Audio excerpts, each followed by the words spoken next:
Hello बच्चों, कैसे हैं आप सब। उम्मीद करता हूँ आप सब बहुत अच्छा होंगे, बहुत अच्छा कर रहे होंगे और बहुत अच्छा पढ़ भी रहे होंगे। अभी आपके स्कूल्स वगैरह बंद है तो ऐसा नहीं है कि हम लोग पढ़ाई से बिल्कुल नाता ही छोड़ दे। We have to keep studying, है ना। थोड़ा थोड़ा लिटिल लिटिल हमें क्या करना है, पढ़ते रहना है ताकि हम लोग पढ़ना ना भूल जाए, है ना। पहली बात तो ये। आज एक्चुअली माय नेम इज़ मयूर कुमार और आज हम लोग क्या करेंगे, केमिकल रिएक्शंस एंड इक्वेशंस का पार्ट 5 करने वाले हैं। पार्ट 4 में मैंने आपको बहुत कुछ बताया था, पार्ट 5 भी आज हम लोग डिस्कस करेंगे कि इसमें हम लोग क्या पढ़ेंगे। आज टोटली हम लोग बैलेंसिंग ख़त्म कर लेंगे।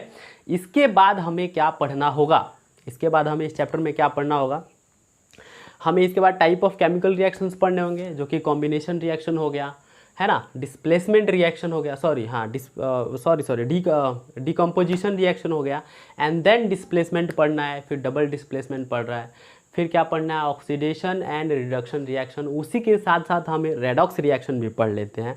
और उसके बाद एक छोटा सा टॉपिक है प्रिवेंशन, कि रस्टिंग को कैसे प्रिवेंट किया जाए, फूड को लॉन्ग टर्म के लिए कैसे प्रिजर्व करके रखा जाए, या तुम्हारे लेज या चिप्स होते हैं वो कैसे स्टोर होते हैं, इतने दिन तक कैसे रह जाते हैं। ठीक है, तो ये सारा चीज़ हम लोग इस चैप्टर में पढ़ने वाले हैं।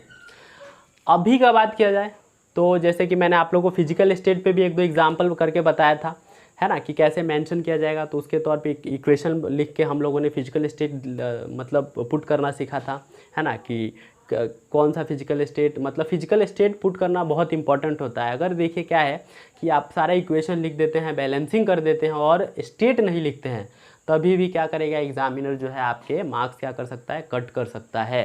ठीक है, तो आज मैं जो हमारा बच रहा था वो कंडीशंस बच रहा था कि किस टाइप, मतलब किस कंडीशन में रिएक्शन होगा, उसका एग्जाम्पल अगर देखा जाए, है ना। तो अगर बात किया जाए कंडीशंस की तो मैं एक एग्जाम्पल देके आपको समझा दे रहा हूँ, है ना। देखिए क्या, when potassium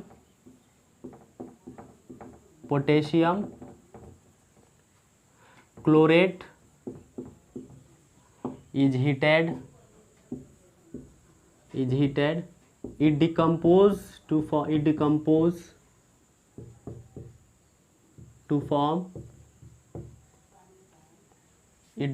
to form potassium chloride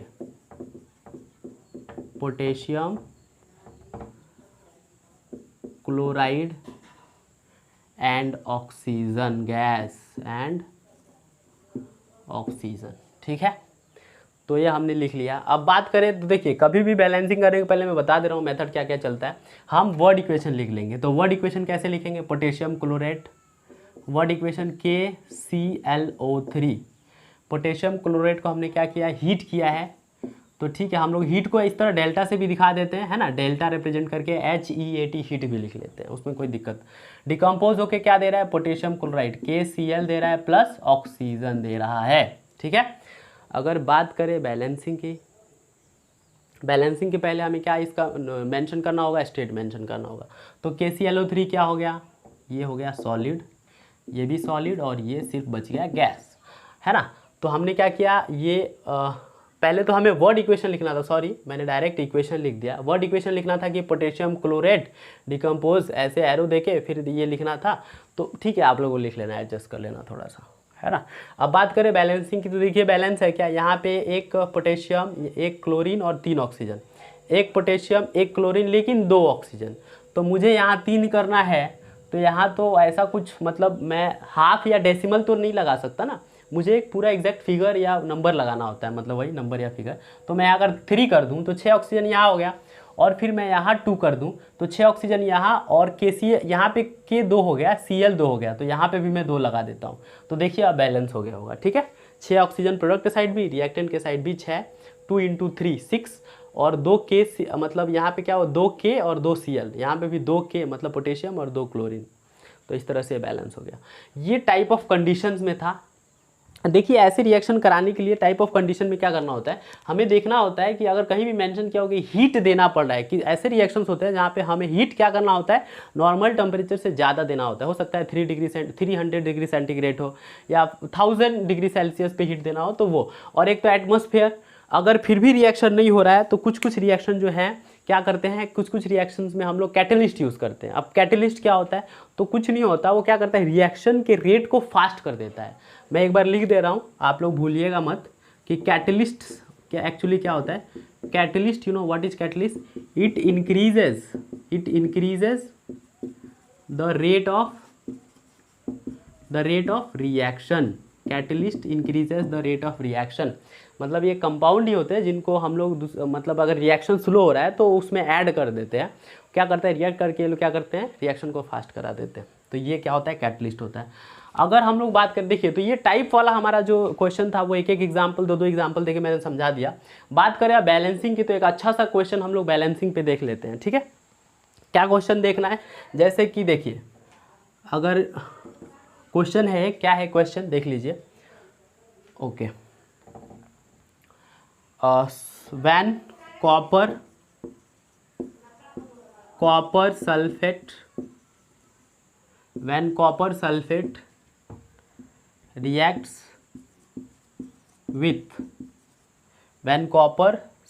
reacts with sodium hydroxide,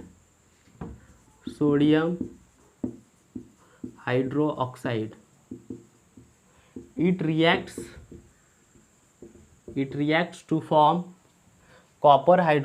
reacts to form copper hydroxide, and sodium sulfate,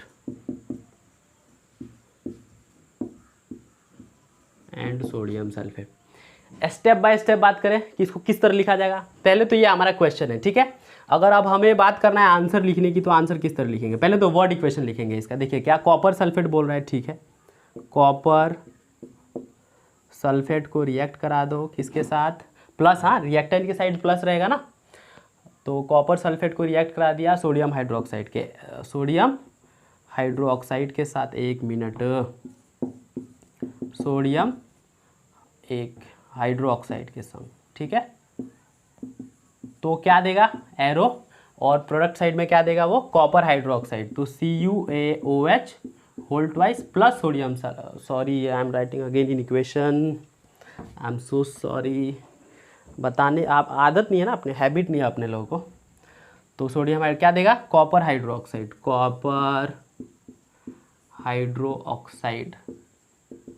plus sodium sulphate. तो ये वर्ड इक्वेशन, सबसे पहले हमें इस तरह वर्ड इक्वेशन लिखना है, उसके बाद इक्वेशन लिखना है। देखिए ये फर्स्ट स्टेप हो गया।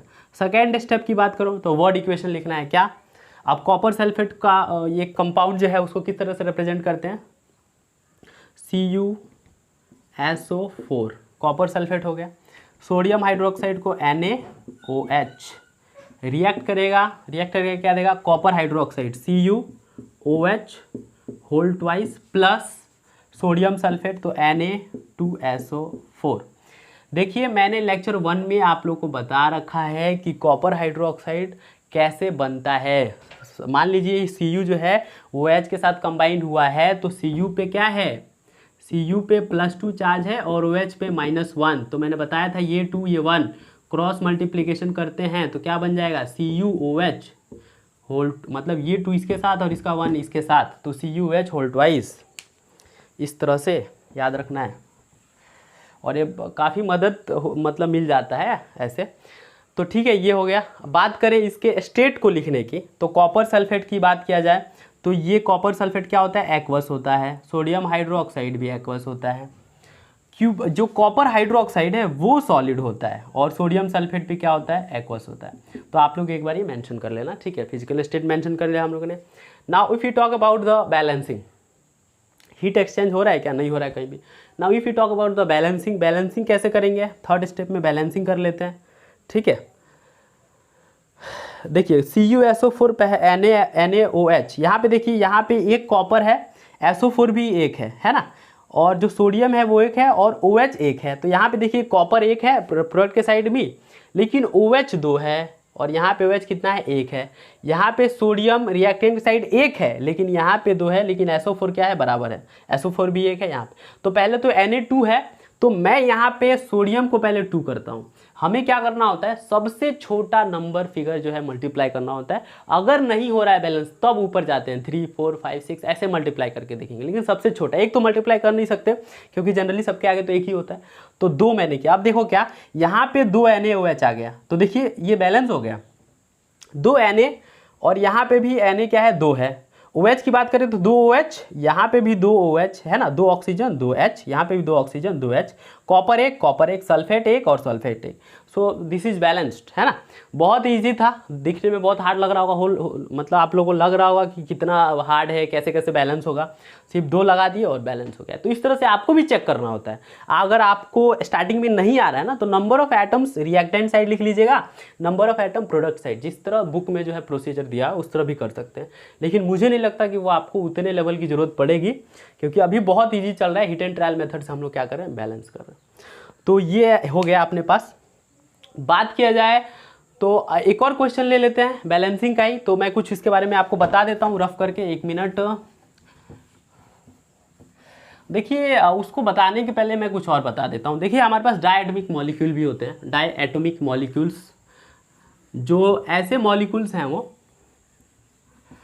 जो क्या होता है, हमेशा ही अपने एटम के साथ वो चिपके हुए होते हैं, मतलब उनमें बहुत अच्छी दोस्ती होती है।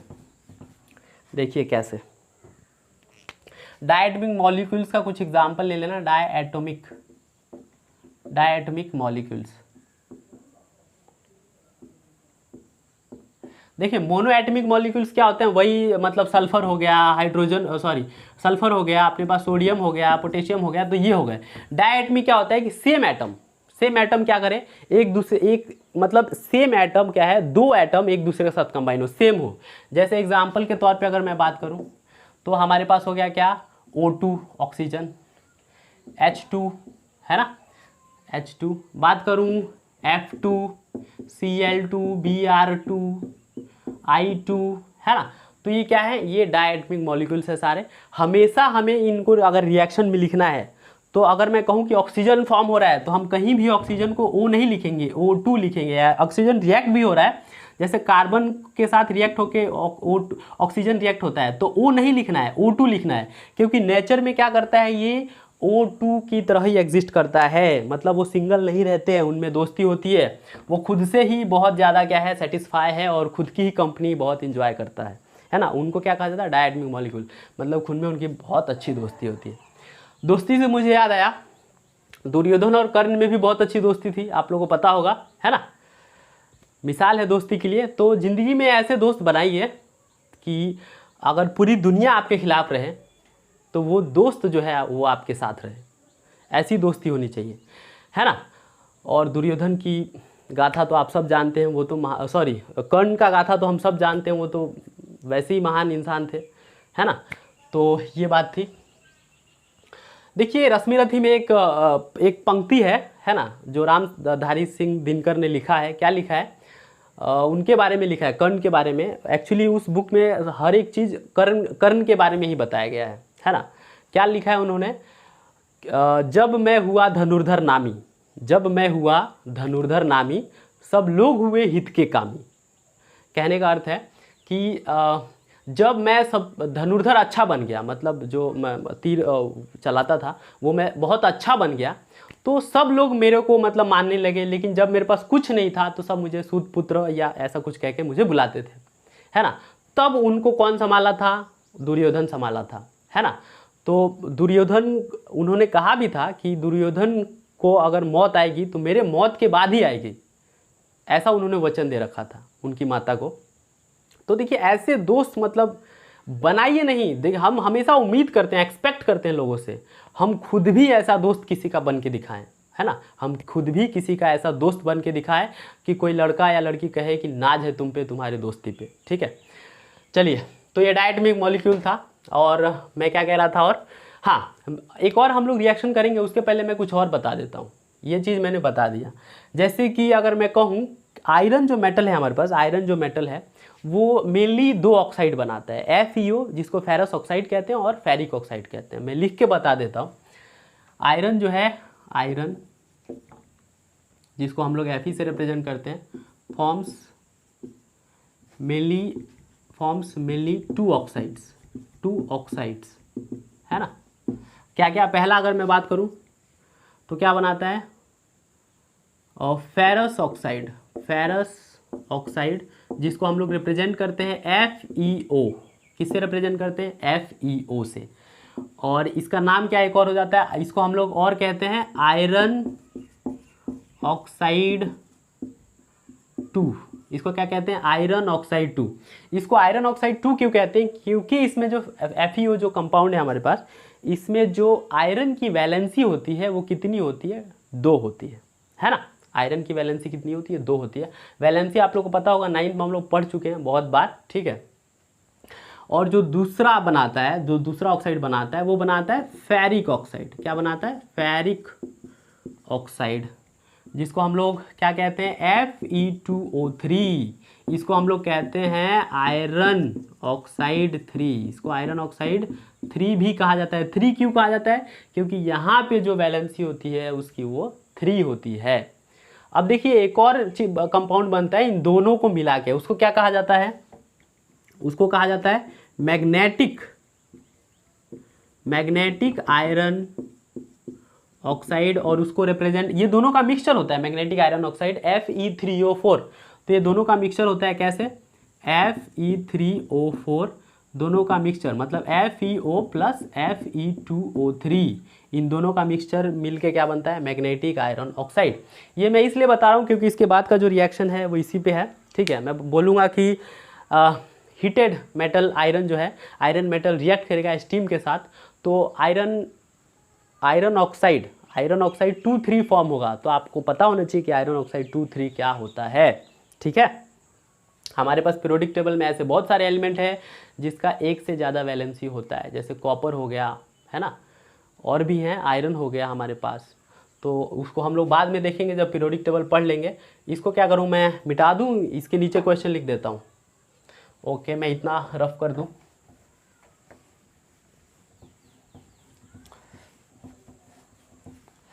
देखिए अगर इसको हम लोग क्या करें, इसको रिएक्ट कराएं, देखिए व्हेन आयरन मेटल, मैं बकायदा क्वेश्चन लिख दे रहा हूँ, आप कहें तो डायरेक्ट वर्ड इक्वेशन लिख के काम चला लें। ओके वेल, जैसा आप कहें। हाँ, तो मैं लिख देता हूँ iron when mixed with where, sorry थोड़ा ऊपर हो जा रहा है ना, प्रॉब्लम होता है लिखने में। आयरन को रिएक्ट कराएंगे स्टीम के साथ, तो हमें क्या देगा, iron oxide 2,3 plus hydrogen gas, hydrogen भी लिख सकते हैं, ठीक है। तो आयरन तुम्हें पता है Fe से, वर्ड इक्वेशन हो गया, अब इक्वेशन में आ जाते हैं। Fe से रिप्रेजेंट करते हैं। स्टीम क्या होता है, देखिए पानी का भाप, जो पानी का वाटर वेपर होता है उसी को तो स्टीम कहते हैं। तो मैं H2O का ही तो फॉर्मूला लिखूंगा, H2O, है ना। ये रिएक्ट करके क्या देगा हमारे पास, आयरन ऑक्साइड 2,3, मैंने बताया था FeO plus Fe2O3 is equals to Fe3O4।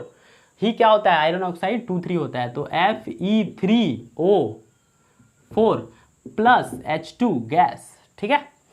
तो वर्ड इक्वेशंस हो गया हमारे पास, इक्वेशन हो गए। बात करते हैं स्टेट की। तो आयरन क्या है, सॉलिड है या आपके यहाँ लिक्विड में होता है, लिक्विड भी हो सकता है लेकिन जनरली सॉलिड होता है। H2O क्या हो गया हमारे पास, ये एक्चुअली लिक्विड है लेकिन यहाँ पे गैस में है, ठीक है, तो G लिख देंगे। Fe3O4 सॉलिड, H2 क्या है, गैस है, आप लोगों को पता ही है। आप लोग बहुत होशियार है यार, मानना पड़ेगा आप लोगों को, मेरे बोले बिना आप बता दे रहे हैं। अब आते हैं किस पे, बैलेंसिंग पे। तो अब मैं चाहता हूँ कि ये बैलेंसिंग आप करें एक बार, कर पाएंगे, नहीं कर पाएंगे, ठीक है, मैं ही कर दे रहा हूँ। देखिए बैलेंसिंग की बात किया जाए तो हमें तो पहले देखना है कि Fe यहाँ एक है, H2O एक है, सॉरी पहले इस तरह नहीं देखते हैं, हाइड्रोजन 2 हमारे पास, यहाँ पे हाइड्रोजन 2 है, यहाँ ऑक्सीजन 1 है, हाइड्रोजन 2 है, ऑक्सीजन 4 है, लेकिन Fe क्या है, 3 है। तो सबसे पहले हम Fe को बैलेंस करते हैं, यहाँ मैं 3 लिखूंगा तो Fe तो बैलेंस हो गया। यहाँ पे ऑक्सीजन क्या है, 4 है, अगर मैं यहाँ 4 लिख दूँ, if I write 4 here, then I have oxygen 4 in the reactant side and also oxygen 4 in the product side. So we have balanced the oxygen and Fe. Now let's come to the hydrogen. We are having 4 into 2, 8 hydrogen here, and we are having only 2 hydrogen, then we will put here 4 and it becomes 8. Now if you will see this reaction, the total number of atoms in the reactant side is equal to the total number of reactants in the product side, and we are following here the law of conservation of mass. Are you getting me, all of you? Okay, well, so this was the question. Let's do one more question. एक और question कर लेते हैं, ये balancing से ही related. ये बहुत important question है, याद रखना, बोर्ड पॉइंट ऑफ व्यू से भी. This question has been asked many a times in board, so please remember this question and also make the notes. अगर नहीं बना पा रहे हैं, बहुत आलसीपना हो रहा है, तो आराम से देखें, इसको बार बार देखें, बढ़िया से एंजॉय करें, है ना. बाकी आपके सर तो आपके लिए मेहनत कर ही रहे हैं. ठीक है, तो ये इतना हो गया. Let's come to the next. हाँ बच्चों, तो लाइट आ चुका है और ये बहुत खुशी की बात है कि लाइट आ गया. ठीक है, तो मैं नेक्स्ट क्वेश्चन क्या बता रहा था, ये हो गया. अब नेक्स्ट क्वेश्चन एक देख लेते हैं, बहुत ही छोटा सा है, आपके शायद ये एनसीईआरटी का क्वेश्चन है. हाइड्रोजन कंबाइंस विथ किससे, क्लोरीन या क्लोराइड लिख सकते हो, है ना, chloride to form hydrogen chloride. Chlorine ही लिख लो यार, टू फॉर्म हाइड्रोजन क्लोराइड. ठीक है, तो हम लोगों ने वर्ड इक्वेशन लिख दिया. हाइड्रोजन डायटोमिक मॉलिक्यूल H2Cl2 क्या देगा, HCl, है ना, हाइड्रोजन क्लोराइड. अगर स्टेट की लिखने की बात करें तो ये भी गैस और यहाँ पे ये भी गैस होता है. ठीक है, हाइड्रोजन क्लोराइड देखिए एक एसिड भी होता है. ठीक है, यहाँ पे गैस है तो इसको भी गैस लिख लें.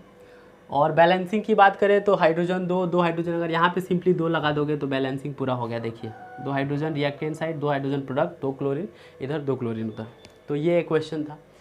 और बात करें एक और क्वेश्चन की, तो hydrogen gas combine with hydrogen gas combined with nitrogen. Hydrogen जो है नाइट्रोजन के साथ कंबाइन होकर अमोनिया देता है. क्या बनाता है, अमोनिया, NH3. तो ये भी एक क्वेश्चन है. देखिए हाइड्रोजन H2N2 ये भी डायटोमिक मॉलिक्यूल है, क्या बना देगा, NH3. बात किया जाए स्टेट की तो ये भी गैस, नाइट्रोजन तो गैस ही और अमोनिया भी गैस होता है बच्चों. ठीक है, तो H2 + N2 gives NH3. Balancing की बात की जाए तो यहाँ पे H2 2, यहाँ 2 और यहाँ NH3. अगर यहाँ मैं 2 लगा दूँ, यहाँ 2 लगा दूँ तो 2 नाइट्रोजन, यहाँ पे भी 2 नाइट्रोजन, लेकिन हाइड्रोजन कितना, 6. हाइड्रोजन यहाँ पे 6 हो जाएगा तो यहाँ 3 लगा देते हैं, है कि नहीं. तो बैलेंस हो गया कि नहीं हो गया. तो ये क्वेश्चन था. ओके वेल, एक और क्वेश्चन कर लें बैलेंसिंग से ही, वो भी आपके टेक्स्ट बुक का ही है, एनसीईआरटी का. मैं करके बता दे रहा हूँ, आप लोगों को टेंशन लेने की ज़रूरत नहीं है. सोडियम, देखिए नेक्स्ट क्वेश्चन एक है, लास्ट क्वेश्चन है आज के लेक्चर का. Sodium reacts with water to form sodium hydroxide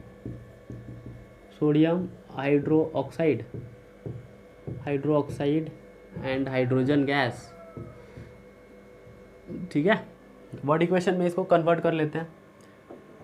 तो सोडियम पता है Na, इक्वेशन में डायरेक्ट लिख देता हूँ, Na और react with water H2O gives sodium hydroxide NaOH + H2.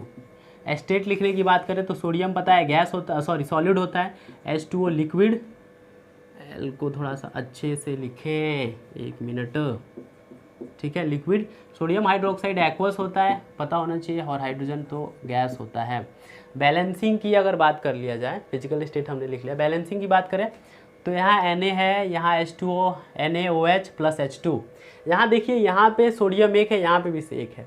Hydrogen 2 है, लेकिन यहाँ पे हाइड्रोजन 3 है, यहाँ पे ऑक्सीजन 1 है, यहाँ पे ऑक्सीजन 1 है. तो हम पहले हाइड्रोजन 3 करें. कैसे करेंगे, हाइड्रोजन 3 करने के लिए अगर हम यहाँ पे 2 से मल्टीप्लाई कर देते हैं तो 4 हाइड्रोजन हो जाएगा. यहाँ से 2 मल्टीप्लाई करूँगा तो 4 हाइड्रोजन. तो यहाँ भी मुझे 2 हाइड्रोजन 1 मिनट, यहाँ अगर मैं 2 डाल दूँ तो 4 हाइड्रोजन हो गया. तो यहाँ पे भी पहले हाइड्रोजन को ही बैलेंस कर रहा हूँ, क्योंकि हाइड्रोजन ही तो ऊपर नीचे है. 4 हाइड्रोजन यहाँ पे, लेकिन यहाँ पे 2 ऑक्सीजन, तो यहाँ पे भी ऑक्सीजन मुझे 2 करना होगा.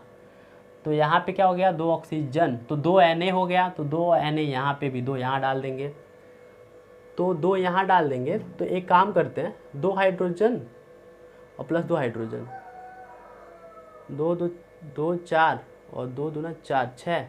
यहाँ पे अगर 2 नहीं डालते तो भी हो जाता, देखिए ना, 2 हाइड्रोजन यहाँ, तो ये 2 हाइड्रोजन 4 हो गए, और 2 × 2 4 हाइड्रोजन, ऑक्सीजन 2 ही हो ही गया, और 2 ऑक्सीजन यहाँ पे भी है ना, यहाँ टोटल 4 हाइड्रोजन यहाँ पे भी है, 2 Na यहाँ 2 Na यहाँ, तो बैलेंस हो गया है ना। बहुत ज़्यादा टेंशन लेने की ज़रूरत नहीं है। ये आप हम लोग आज का ये लास्ट मतलब क्वेश्चन था, ठीक है। अगले क्वेश्चन में see you can see this reaction in the next question. What we are going to discuss is like, we are going to discuss the type of chemical reactions, है ना, जो हमारे पास हैं, एंड वो प्रिवेंटिव मेजर्स जो थोड़ा सा हमें पढ़ना है वो। एंड इट्स नॉट लाइक कि हमारे पास क्या खत्म हो गया, हमारे पास बैलेंसिंग खत्म हो गई। Whenever we will give the examples of the type of reactions, in all those example we have to balance those equations, है ना। जब हम वहाँ पे रिएक्शन कराएंगे, टाइप ऑफ रिएक्शंस में एग्जाम्पल देंगे, वहाँ रिएक्शन कराएंगे, तो वहाँ पे भी हमें क्या करना है, हर एक इक्वेशन को बैलेंस करना है। तो बैलेंसिंग ख़त्म नहीं हुई है, मैं आपको सिखा रहा था कि बैलेंसिंग कैसे करते हैं। अब आगे आप लोग बताएंगे कि सर बैलेंसिंग ऐसे करते हैं, ठीक है। तो आज के लिए इतना ही, and here we are concluding the class today, and in the next, and you just wait for the next lecture, next part, that is part 6 में भी आई थिंक, याद नहीं है। और thank you so much everyone, all of you take care, घर पे ही रहें, thank you all.